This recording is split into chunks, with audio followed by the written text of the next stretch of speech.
I'm seeing a lot of these, a lot of the sub-projects of mannequin in films and in X-Men comics. They're taking bits out of it. Basically. Can you know about anything current? Yeah, there's just a new X-Men comic come out called The Tomorrow People. The Tomorrow People. Tomorrow People was, of course, a psychic TV program back in the 1970s. Right, I didn't know that. Yeah, they called the Tomorrow People and they were enhanced psychic people. Right. And it was a science fiction. Right. Called that very name, the Tomorrow People. Right.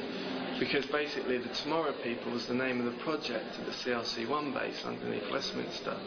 It was the remote viewing project. Yeah. It was called the Tomorrow People. And they had special psychic ability and, well, continue. But yeah, the remote viewing and remote influencing. That's an example of television, children's television being used to actually inform of like current secret projects.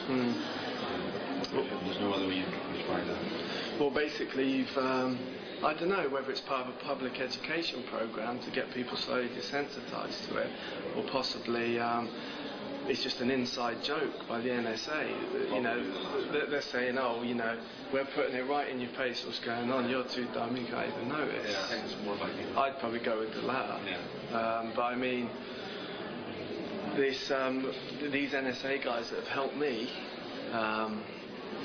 Basically, I signed a contract with one of them, an NSA non-disclosure agreement. I can show you a copy of it at some point.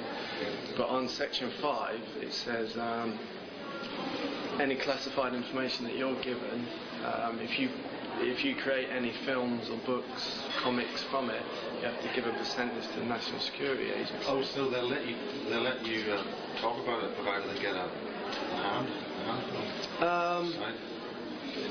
So it's not like the Official Secrets Act then? It's like an American version of the Official Secrecies Act, yeah, basically. You do talk about being under royalty? Yeah, basically, yeah. You know, like I say, they're putting out a lot of these real black projects in films, and, you know, it's... on the basis nobody really believes it and it's just a film. I've seen certain things over the years which I don't feel comfortable talking about now. Right. But I do know 100% they've got this biowarfare weapon. So if you had a suitcase or something, you open it up, it would blow up in your face or something like that? I don't know how it works exactly, but I know it could possibly just be an airborne thing come out. But I don't know 100%, but I know what it does. I know the effects. I've seen the effects of it in a biowarfare test. Permanent? Is it a permanent thing? Permanent, yeah. Affects the brain? Affects the brain. There's a nerve gas of some kind? I don't know exactly what it is, but I know I've seen the effects of it in a biowarfare test in Project Mannequin. Is that on a film or in real people? No, I've seen real people at a biowarfare test. And those people are... Those people they were possibly homeless people. They were locked in a room, the sealed room. I get really twitchy talking about it. Can you identify any other kind of experiments like that, whether you use people like that? I saw, over the years, this was basically, I went through 4 military abductions last year. Last year? Last year, yeah. That's the year 2006? 2006. Military abduction or in my lab? Yeah, my lab. Can you describe what happened in those? 4 different ones. I've gone through quite a few my labs over the years, but I've never gone through 4 in a year before. Basically, they needed to get certain genetic procedures in place before my 30th birthday, because when you hit 30, you start to get a lot of your memories back.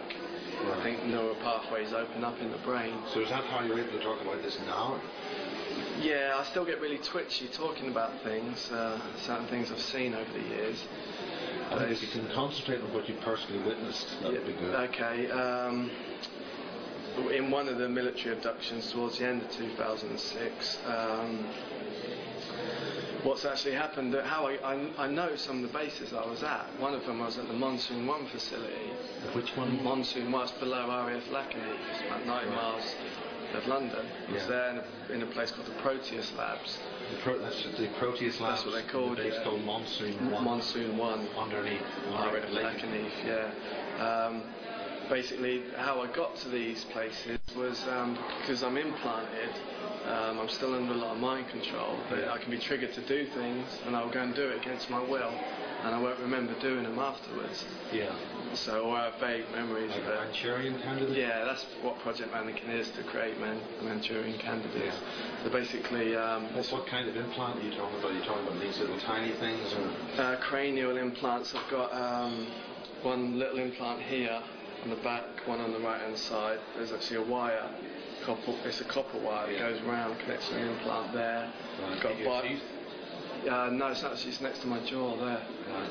And a little bio monitor there. Right. Possibly other things I don't know about. Is there any way that can be verified by X-ray or anything? I'm looking to get private X-ray some point, and I want these to. Or is the material that's being used some kind of material which is metallic, so it's very close to body tissue, so it's not visible on X-ray? I think some of it is like crystal and body tissue, but I know some of the implants do show up on X-ray and others don't, so I have to wait and see.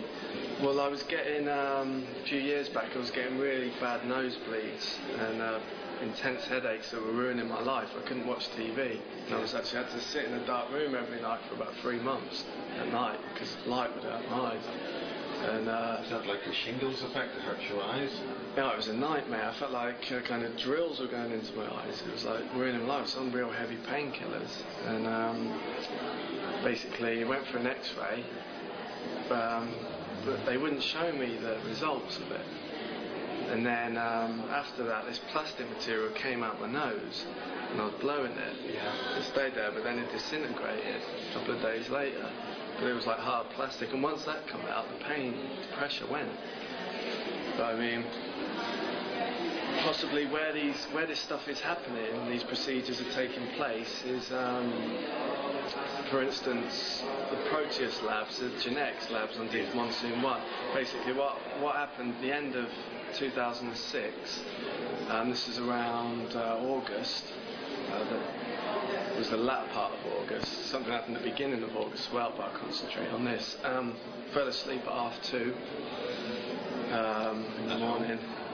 Woke up 45 minutes later, got dressed, headed out the front door, down to the local cliffs in the middle of nowhere. Basically, there was a firefly that waiting for me, black triangle disc, which is a abduction craft. And that's the British version of the stealth. Yeah. But it hovers. Yeah, a very small craft. Yeah. And next thing I know, I'm walking up a ramp on there. There's all special forces guys on it, dressed in black uniform with no insignia on it. Yeah. And I went in, and there's a ramp at the back. I walked onto it. There's like the main section is like this, and there's 6 seats on each side. They face each other like a military plane, like a passenger jet rebel sport, like a military plane, opposite each other. And then at the front there's a cockpit with 2 seats in it. And I took my place down on the right hand side at the end. I was in like a trance, sort of drug state by then, so I was under a lot, triggered to do that. And took off, flew, didn't see where we were going. Aimed out. The windows inside this thing? The only window is at the front of the cockpit, and there's no door. But I couldn't. When you're in the like things, you can't turn your head. You can only look a certain direction. It's like you're like a robot under total control. And then we went down. Next thing I know was we're in a room, large room. There was a cage in the left-hand corner, and I could see the side of the bars, but I couldn't look to see what was in the cage. And then there was